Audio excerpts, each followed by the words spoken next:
Racist cops beat three black men leaving bank with money bags, then freeze when they learn their true identities. Marcus Johnson, Andre Williams, and Terrell Jackson had been friends since childhood, growing up together in the bustling city of Riverdale. Now in their early 30s, they had each carved out successful careers for themselves, defying the odds stacked against them in a society that often judged them by the color of their skin rather than the content of their character.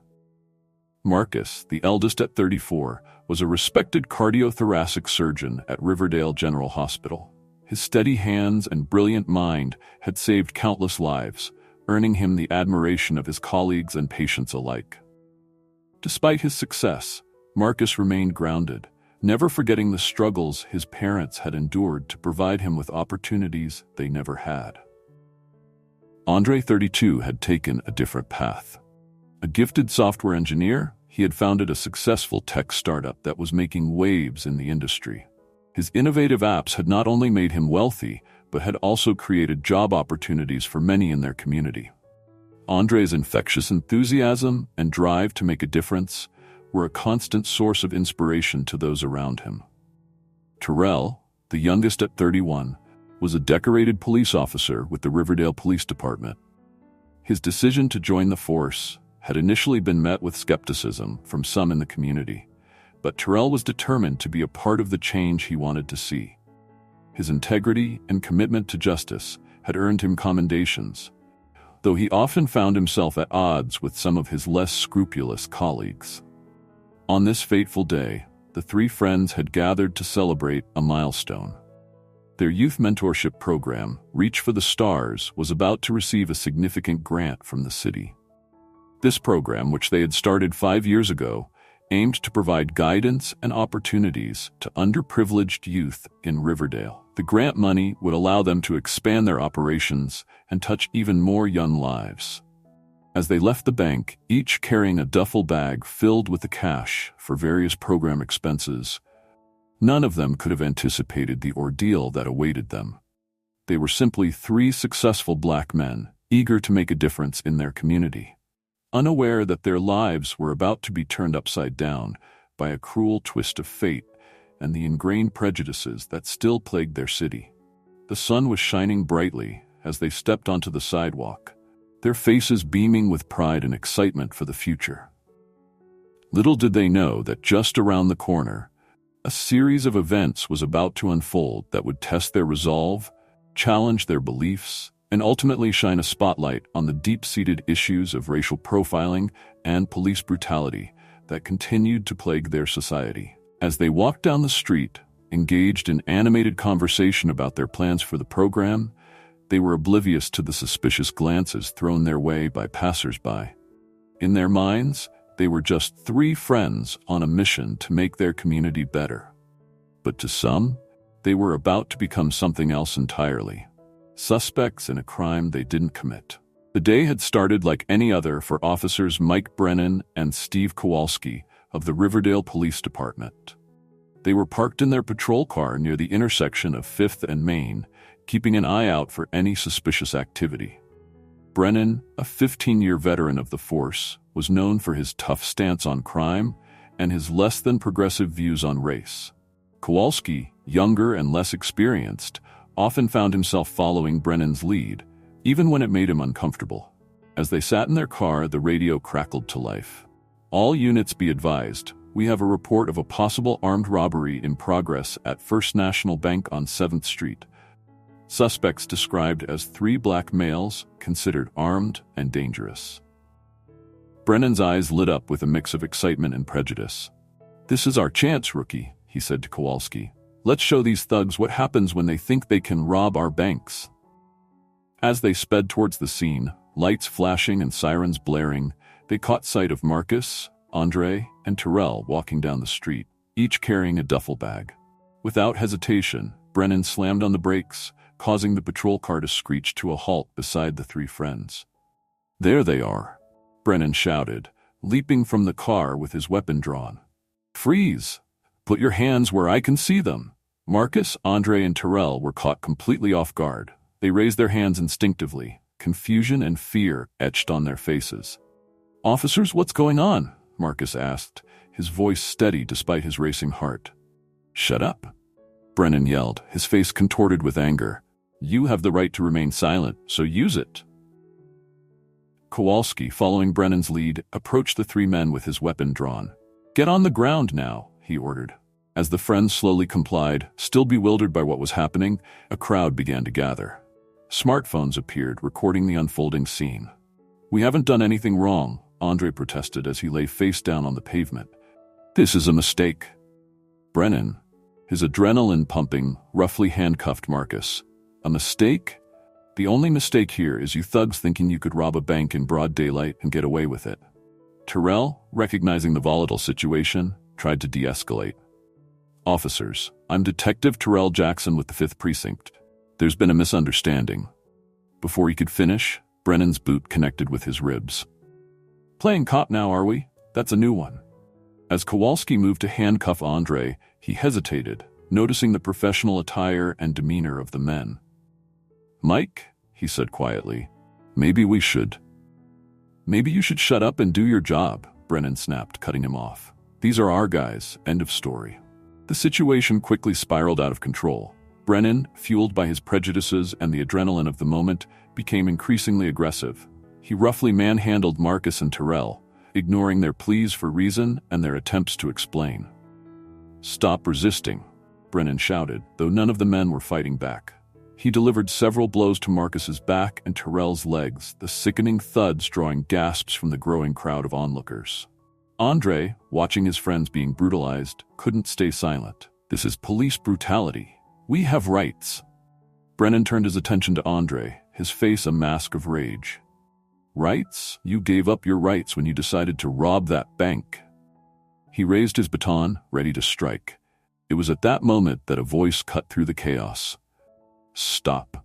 What the hell do you think you're doing?" Captain Sarah Martinez, a veteran officer known for her integrity and commitment to community policing, pushed through the crowd. Her face was a mix of shock and anger as she took in the scene before her. "Captain," Brennan started, suddenly less sure of himself. "We're apprehending the bank robbery suspects." "Bank robbery?" Martinez interrupted, her voice incredulous. "What bank robbery?" As Martinez demanded an explanation, the crowd's murmurs grew louder. Some were openly challenging the officer's actions, while others continued to film, ensuring that every moment was captured. In the midst of the confusion, Marcus, Andre, and Terrell lay on the ground, their faces pressed against the cold pavement. They exchanged glances, a mix of fear, anger, and disbelief in their eyes. This moment, they realized, would change their lives forever. What had started as a day of celebration had turned into a nightmare, one that would force their community to confront the ugly reality of racial profiling and police brutality.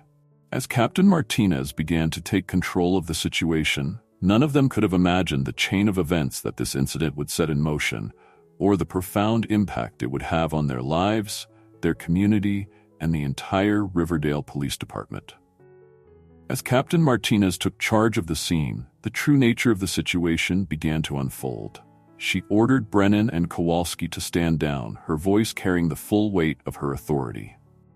"Uncuff them." "Now," she commanded, her eyes blazing with barely contained fury. As Marcus, Andre, and Terrell were helped to their feet, Martinez turned to address the gathering crowd. "Please, everyone, step back. We need to sort this out."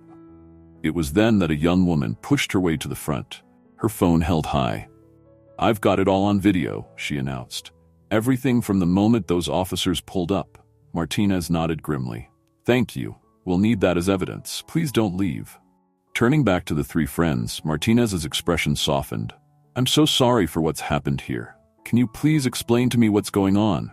Marcus, still wincing from the blows he'd received, spoke up. "We just left the bank.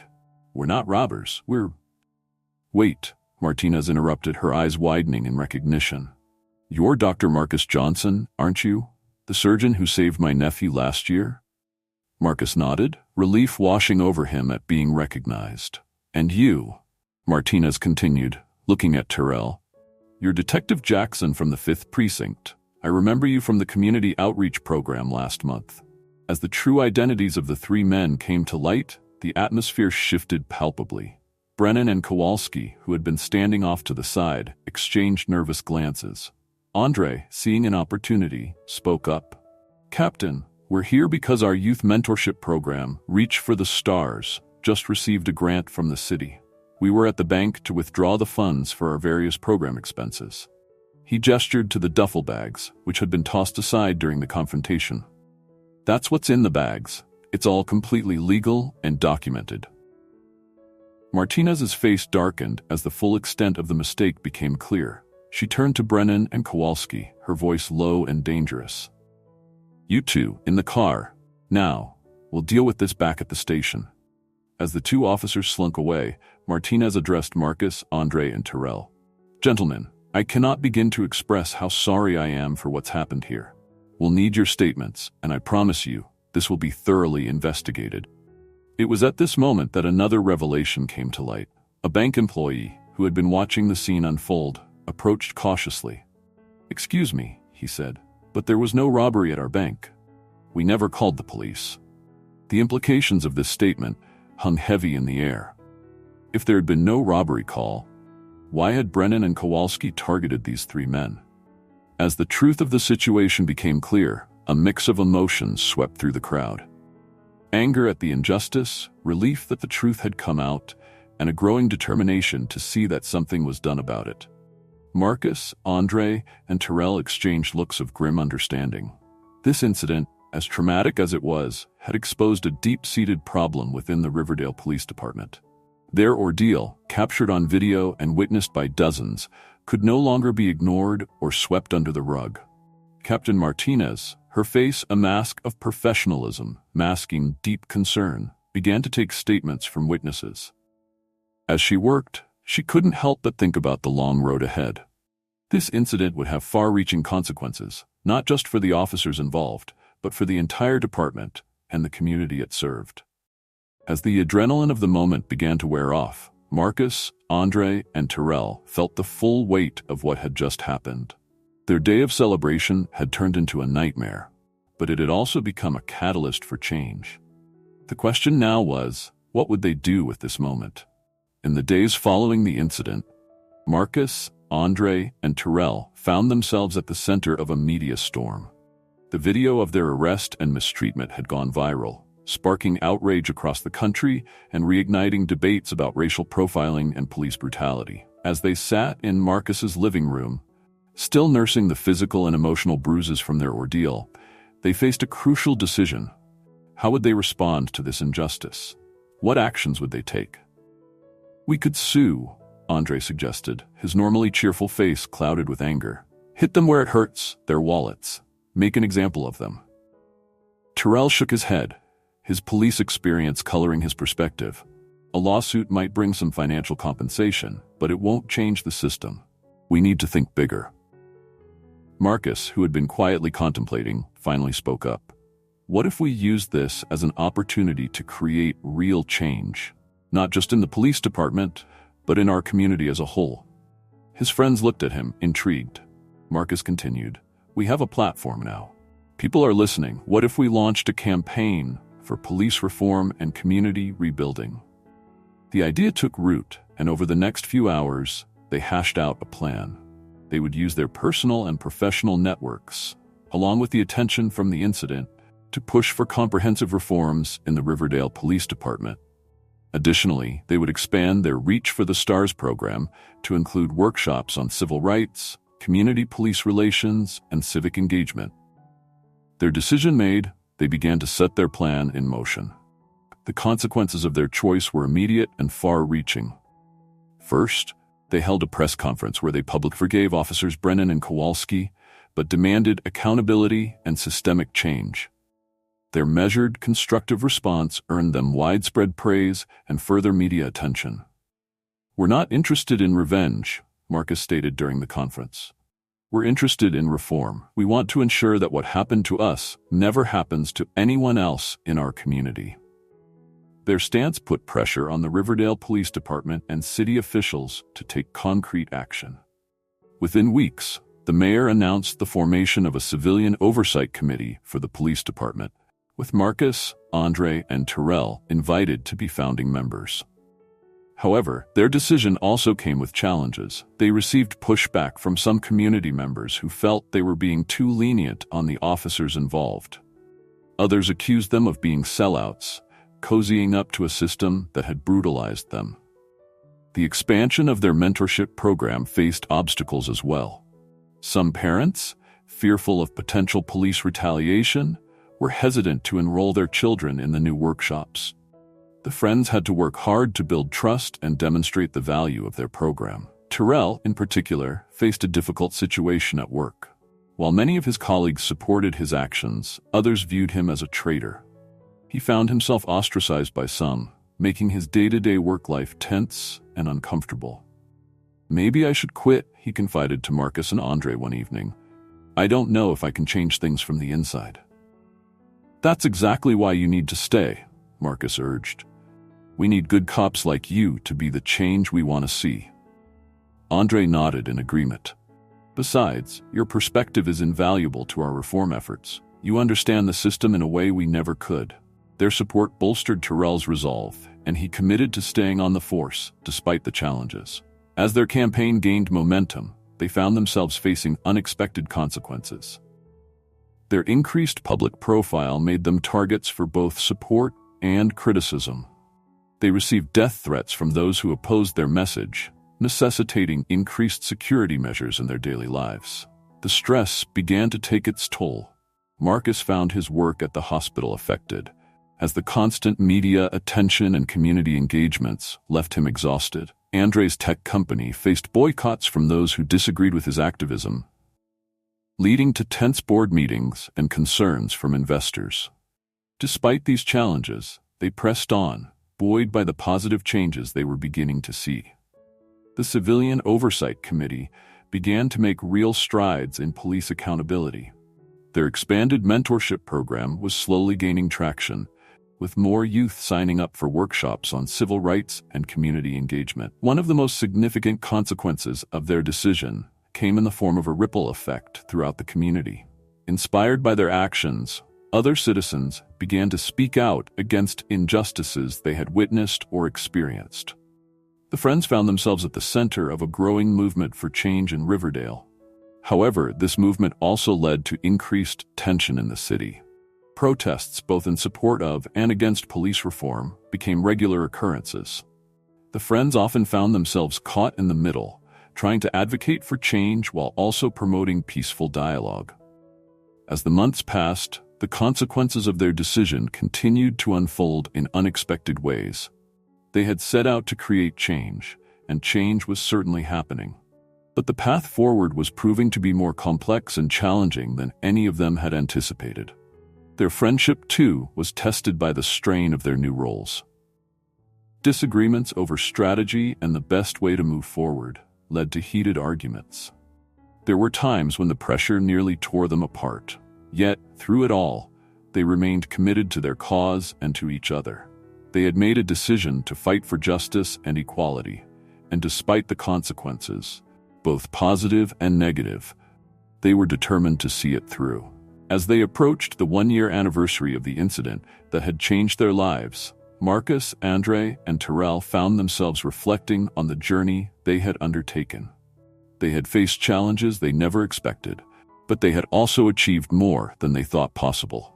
The consequences of their decision had reshaped not just their lives, but the entire fabric of their community. The road ahead was still long and uncertain, but they were ready to face whatever came next. They had chosen to be catalysts for change, and there was no turning back now. While Marcus, Andre, and Terrell were at the forefront of the movement for police reform and community rebuilding, a secondary plot was unfolding within the Riverdale Police Department. Captain Sarah Martinez, who had intervened during the initial incident, found herself navigating treacherous waters as she tried to implement changes from within the system. Martinez had always prided herself on being a fair and just officer, but the incident with Marcus, Andre, and Terrell had opened her eyes to the depth of the problems within her department. She was determined to be part of the solution, but she quickly discovered that change would not come easily. Her first challenge came in the form of resistance from older, more entrenched officers. Many viewed the new oversight committee and reform measures as an attack on their authority. Martinez found herself facing a near mutiny when she tried to implement new training programs on racial sensitivity and de-escalation techniques. "This is PC nonsense," one veteran officer grumbled during a particularly tense meeting. "You're making it impossible for us to do our jobs." Martinez stood her ground. "Our job is to protect and serve all members of our community. If we can't do that without resorting to racial profiling or excessive force, then we're not doing our jobs correctly." As she pushed for change, Martinez found unexpected allies among the younger officers and those from minority backgrounds. They formed a coalition within the department, supporting her efforts and often acting as mediators between the old guard and the reformers. One of these allies was Officer Michael Chen, a rookie who had witnessed the incident with Marcus, Andre, and Terrell. Inspired by Martinez's leadership, Chen became a vocal advocate for change within the force. "Captain," he said one day after a particularly difficult training session, "I joined the force to make a difference. What you're doing, this is the kind of policing I believe in." Martinez's efforts didn't go unnoticed by the community. As news of the internal struggles within the department spread, she began receiving messages of support from citizens. This public backing gave her the strength to continue pushing for reforms, even in the face of fierce opposition. However, her position also made her a target. Martinez began receiving threats, both from within the department and from members of the community who opposed the changes. She found her every decision scrutinized and second-guessed. The pressure reached a boiling point when an anonymous letter was circulated within the department, accusing Martinez of being soft on crime and prioritizing political correctness over public safety. The letter called for her resignation. For a moment, Martinez considered stepping down. The constant battles were taking a toll on her personal life and her health. But then she remembered the look in Marcus, Andre, and Terrell's eyes when she had arrived on the scene that fateful day. She thought of Officer Chen and the other young officers looking to her for leadership. With renewed determination, Martinez called a department-wide meeting. Standing before her officers, both supporters and detractors, she made her position clear.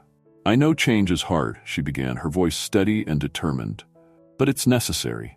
We have a responsibility to be better, to do better. I'm not asking you to change overnight, but I am asking you to try.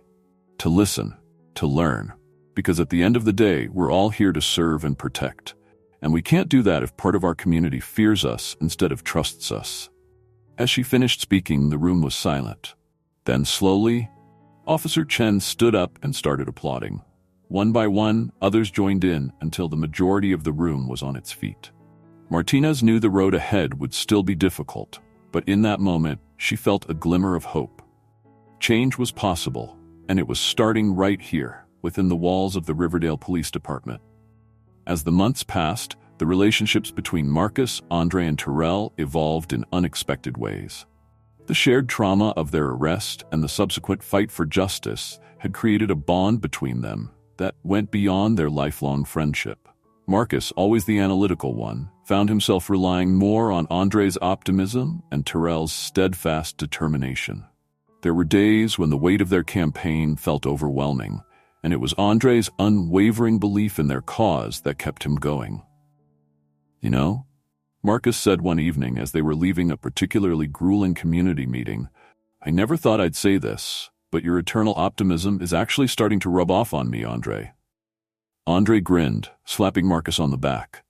"About time. I was beginning to think you were immune to my charms." Terrell chuckled, shaking his head. "Don't encourage him, Marcus. His ego's big enough as it is."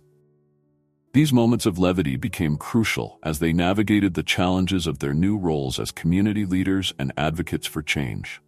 Terrell's relationship with his police colleagues also underwent a significant transformation. While some officers continued to view him with suspicion or outright hostility, others began to see him as a bridge between the police force and the community.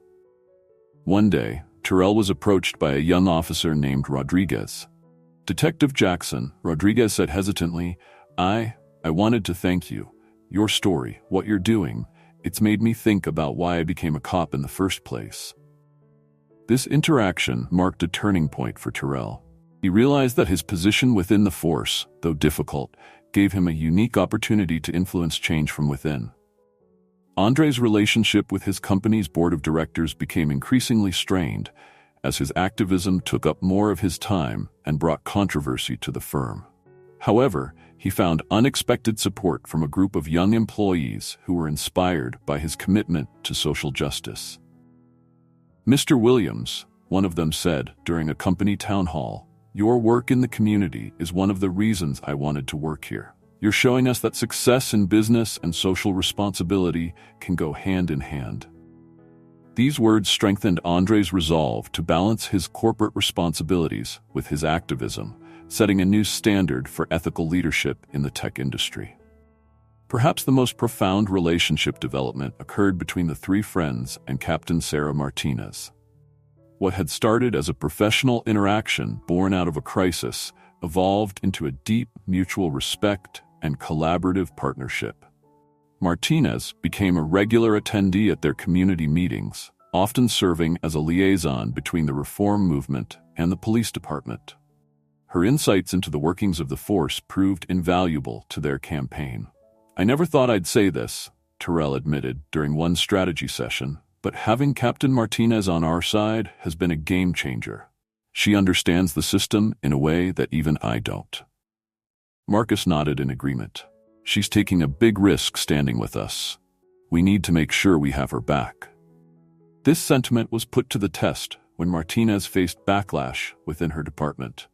The friends rallied their supporters, organizing a show of public support for the embattled captain. As they stood outside the police station, holding signs that read "Stand with Martinez" and "Reform Now," Martinez approached them, visibly moved. "I don't know what to say," she said, her voice thick with emotion. "Thank you. All of you." Andre smiled, reaching out to shake her hand. "We're in this together, Captain. All the way." This moment cemented their alliance, creating a powerful force for change in Riverdale. The friends' relationships with their families also deepened as they leaned on their loved ones for support during the difficult times. Marcus's wife became a cornerstone of their support network, often opening their home for strategy meetings and providing a safe haven when the pressure became too much. Andre's parents, initially worried about the risks he was taking, became some of their most vocal supporters, using their connections in the business world to garner support for the cause. Terrell, who had always been private about his personal life, found himself opening up to his partners about the toll the campaign was taking on him. Their unwavering support gave him the strength to continue his fight, both within the police force and in the larger community. As their relationships evolved and strengthened, Marcus, Andre, and Terrell found themselves at the center of a growing network of support. This network, built on trust, shared goals, and mutual respect, would prove crucial in the challenges that lay ahead. The tension that had been building in Riverdale for months finally reached its boiling point on the one-year anniversary of Marcus, Andre, and Terrell's wrongful arrest. The friends had organized a peaceful march to commemorate the incident and rally support for their ongoing reform efforts. Thousands of supporters gathered in the city center, carrying signs and chanting slogans calling for justice and change. As the marchers made their way down Main Street, they were met by a counter-protest organized by those opposed to the reforms. The two groups faced off, separated by a line of police officers led by Captain Martinez. Marcus, Andre, and Terrell stood at the front of their group, urging calm and peaceful demonstration. On the other side, they recognized some familiar faces: officers who had resisted the changes, community members who felt threatened by the push for reform. The tension in the air was palpable as both sides shouted their messages, neither willing to back down. Captain Martinez and her officers formed a human barrier between the two groups, trying to maintain order. Suddenly, a loud bang echoed through the street. Someone had set off a firecracker, but in the heightened tension, many mistook it for gunfire. Panic ensued as people from both sides began to run, pushing and shoving in their desperation to get away. In the chaos, Marcus spotted an elderly woman who had fallen and was in danger of being trampled. Without hesitation, he rushed to her aid, with Andre and Terrell close behind. As they helped the woman to her feet, they found themselves in the middle of a surging crowd. Officers, unable to distinguish between protesters and counter-protesters in the melee, began to use force to regain control. Marcus felt a heavy hand on his shoulder and turned to see Officer Brennan, the same cop who had arrested him a year ago. For a moment, time seemed to stand still as they locked eyes. "You," Brennan growled, raising his baton. But before he could strike, another hand caught his arm. It was Officer Rodriguez, the young cop who had thanked Terrell for his advocacy. "That's enough," Rodriguez said firmly. "These men are here to help, not cause trouble." The standoff between the two officers mirrored the larger conflict playing out in the street. As more officers and protesters took notice, a hush fell over the immediate area. Captain Martinez pushed her way through the crowd, assessing the situation quickly. "Stand down, Brennan," she ordered. "Rodriguez is right. We're here to maintain peace, not escalate violence." Brennan hesitated, his face a mask of conflicting emotions. Finally, he lowered his baton, stepping back. In that moment of de-escalation, Marcus made a decision that would change the course of the day. He stepped forward, extending his hand to Brennan. "A year ago, you judged me without knowing me," Marcus said, his voice carrying in the sudden quiet. "Today, I'm asking you to listen, to understand. We're not enemies. We're all part of this community, and we all want what's best for it. Can we start over?" The crowd held its breath as Brennan stared at Marcus's outstretched hand. The symbolism of the moment was lost on no one. This was a microcosm of the larger conflict that had been tearing Riverdale apart. After what felt like an eternity, Brennan slowly reached out and clasped Marcus's hand. A collective exhale seemed to ripple through the crowd. "I'm listening," Brennan said gruffly. As Marcus began to speak, with Andre and Terrell by his side and Captain Martinez looking on, the mood in the street began to shift. The chaos of moments before gave way to a tentative calm as people on both sides stopped to listen. This unexpected moment of connection in the midst of conflict would prove to be a turning point, not just for the individuals involved, but for the entire city of Riverdale. In the wake of the climactic confrontation, Marcus, Andre, and Terrell found themselves at the center of a renewed effort to bridge the divide in Riverdale.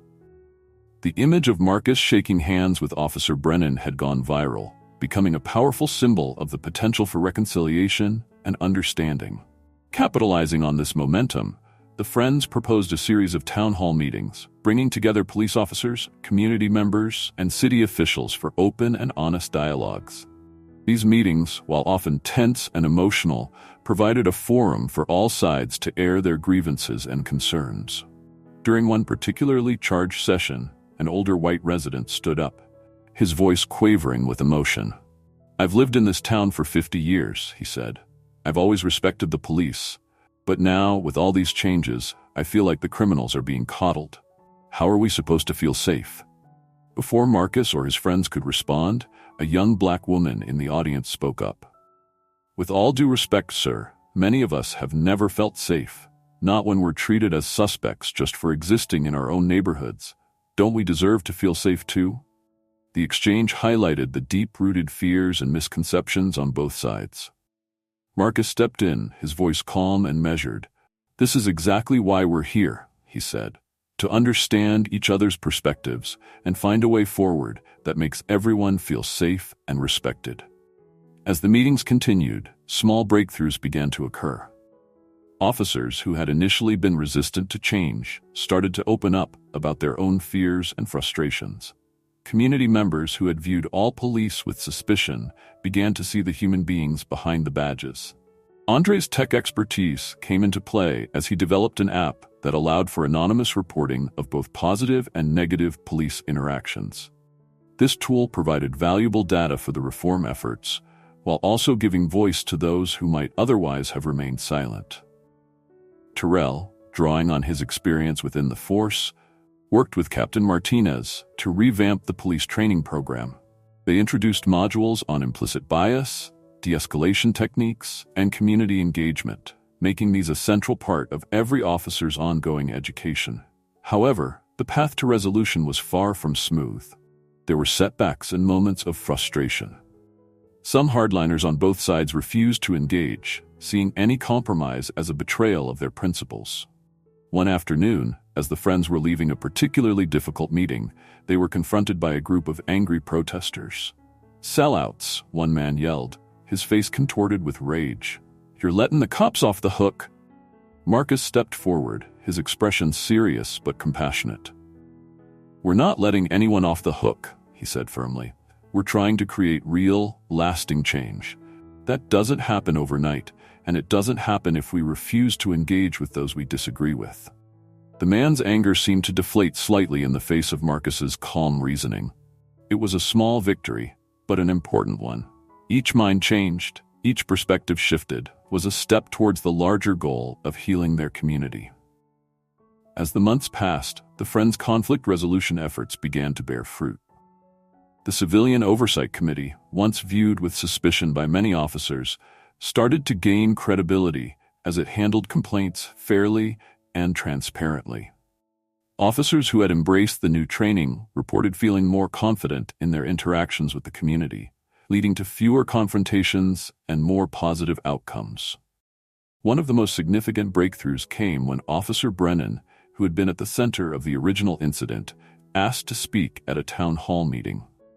The room was tense as he took the podium, all eyes fixed on the man who had come to symbolize the old guard of policing. "I've been a cop for 20 years, Brennan began, his voice gruff with emotion. "I always thought I was one of the good guys. But this past year has forced me to confront some hard truths about myself and about the way we've been doing things." He paused, taking a deep breath before continuing. "I was wrong, not just on that day a year ago, but in my approach to policing in general. I've learned that being a good cop isn't about being tough or making arrests. It's about serving and protecting all members of our community, and I'm committed to doing better." The silence that followed Brennan's words was profound. Then, slowly, applause began to build. It wasn't universal. Some in the audience remained skeptical, but it was a powerful moment of acknowledgement and potential healing. As the applause died down, Terrell stood up. "Officer Brennan," he said, "thank you for your honesty. It takes courage to admit when we're wrong and to commit to change. Your words tonight are an important step in rebuilding trust between the police and our community." The exchange between Brennan and Terrell, once adversaries and now cautious allies in the push for reform, became another powerful symbol of the progress being made in Riverdale. However, even as they celebrated these victories, Marcus, Andre, and Terrell knew that their work was far from over. There were still those who resisted change, both within the police force and in the wider community. Incidents of racial profiling, while reduced, had not been eliminated entirely. They also faced the challenge of sustaining momentum. As the immediate shock of the original incident faded, some community members began to lose interest in the ongoing reform efforts. The Friends had to work hard to keep people engaged and committed to the long-term process of change. Despite these challenges, they remained determined. They had seen firsthand the power of open dialogue and persistent effort to bring about change. They had witnessed hardened attitudes soften, long-held biases begin to crumble, and unlikely alliances form. As they wrapped up another long day of meetings and community outreach, Andre turned to his friends. "You know," he said, a hint of his characteristic optimism in his voice, "a year ago I never would have believed we could come this far. We're actually making a difference." Marcus nodded, a small smile on his face. "We are, but we can't stop now. This is just the beginning." Terrell, who had been quiet, spoke up. "You're both right. We've made progress, but we've also seen how fragile that progress can be. Our job now is to make sure these changes stick, that they become part of the DNA of this community." As they stood there, three friends united in purpose, they knew that the road ahead would not be easy. The work of healing a community, of reforming entrenched systems, was never simple or straightforward, but they were committed to seeing it through, no matter how long it took or what challenges they faced. The conflict in Riverdale was far from fully resolved, but a path forward had been forged. It was a path of dialogue, of understanding, of holding people accountable, while also offering the opportunity for growth and redemption. It was a path that offered hope for a more just and equitable future, not just for Riverdale, but for communities across the nation grappling with similar issues. As they parted ways for the evening, each of them carried with them the weight of their responsibility and the hope for the change they were working to create. The journey was ongoing, but they were no longer walking it alone. They had a community behind them, imperfect and still healing, but united in the desire for a better tomorrow. The 2-year anniversary of the incident that had changed their lives forever marked a significant turning point for Marcus, Andre, and Rel, as well as for the entire city of Riverdale. The day was commemorated with a unity march, bringing together police officers, community members, and city officials in a powerful display of solidarity. As they stood on the steps of City Hall, addressing the gathered crowd, the 3 friends realized how far they had come, and yet how much further they still had to go. Marcus spoke first, his voice carrying across the square. 2 years ago, we were victims of a system that failed us. Today, we stand here not as victims, but as partners in creating change. We've seen what's possible when a community comes together, when we choose understanding over division, progress over stagnation. Andre stepped forward next. But our work is not done. The changes we've made are just the beginning. Now we need to ensure that these reforms take root, that they become the new normal not just in Riverdale, but in cities across our nation. Terrell concluded their speech. We're here today to announce the formation of the Riverdale Institute for Community Policing and Social Justice. This institute will serve as a training ground for police officers and community leaders, a think tank for developing new policies, and a model for other cities looking to implement similar reforms. The announcement was met with enthusiastic applause. The institute represented a new direction for their efforts, a way to institutionalize the changes they had fought so hard to achieve and to spread their model of community-engaged policing to other cities facing similar challenges. Mayor, who had been a cautious ally in their reform efforts, stepped up to the microphone. The city of Riverdale is proud to support this initiative. What these 3 men have achieved, what our entire community has achieved together, deserves to be shared with the world.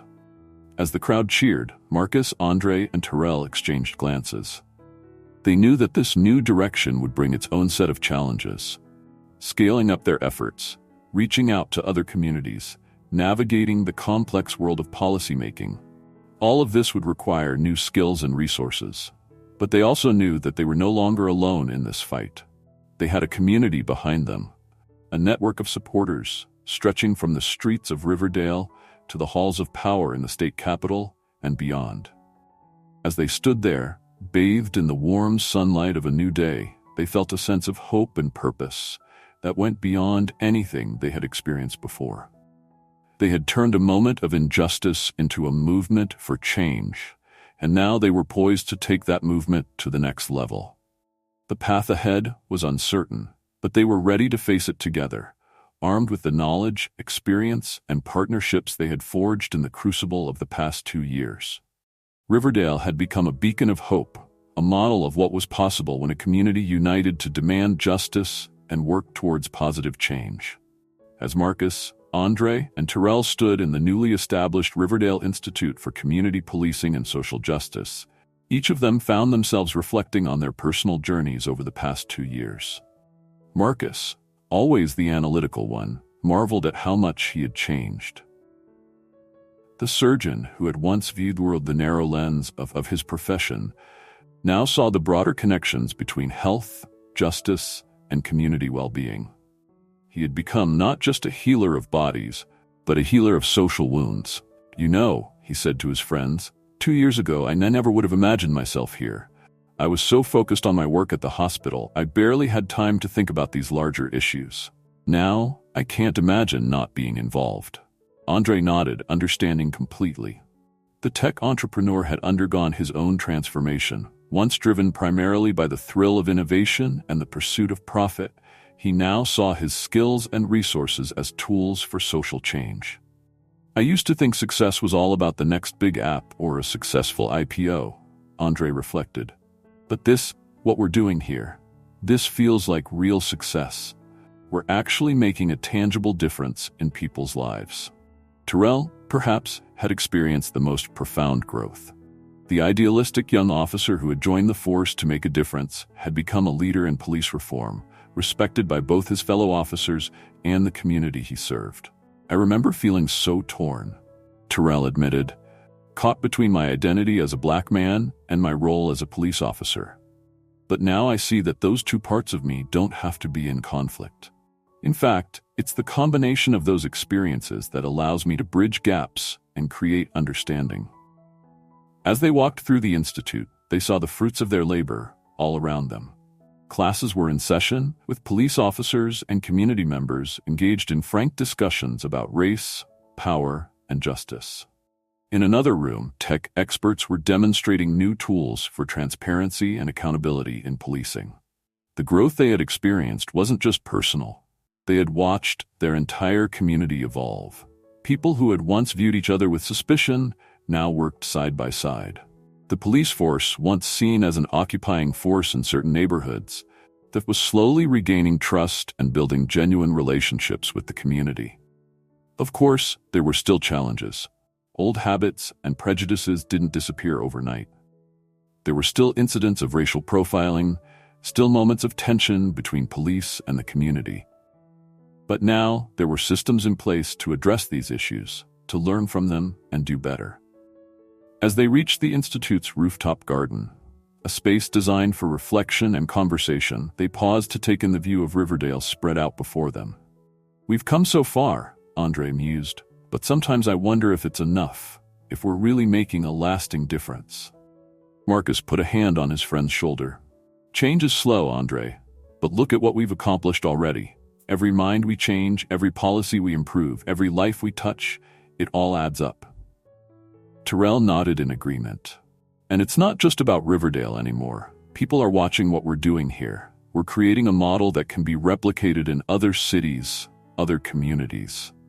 As they stood there, three friends united by a common purpose, they felt a deep sense of gratitude for the journey they had undertaken together. They had grown not just as individuals, but as leaders, as friends, and as members of their community.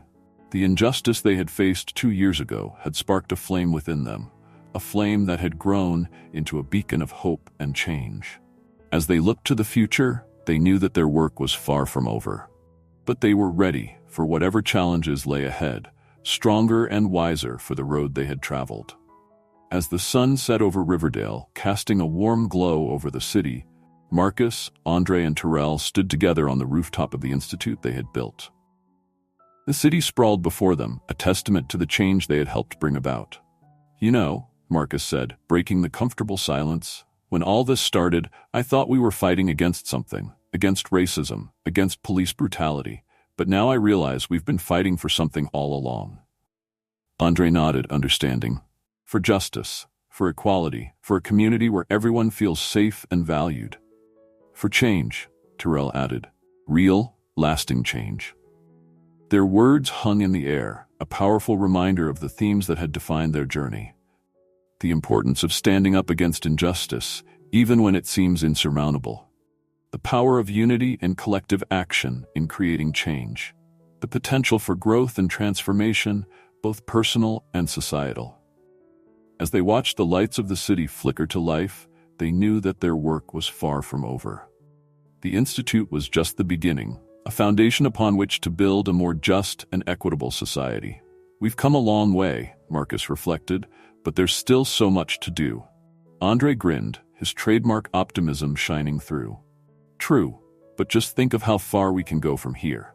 Terrell nodded, a determined glint in his eye. "Together, there's nothing we can't accomplish." As they turned to head back inside, ready to face whatever challenges tomorrow might bring, they carried with them the lessons of the past 2 years. The knowledge that change is possible, that justice can prevail, and that the bonds of friendship and community can overcome even the deepest divides. In the face of injustice, they had chosen action over despair, unity over division. And in doing so, they had not just changed their own lives, but had set in motion a wave of change that would continue to ripple out, touching lives and transforming communities far beyond the borders of Riverdale.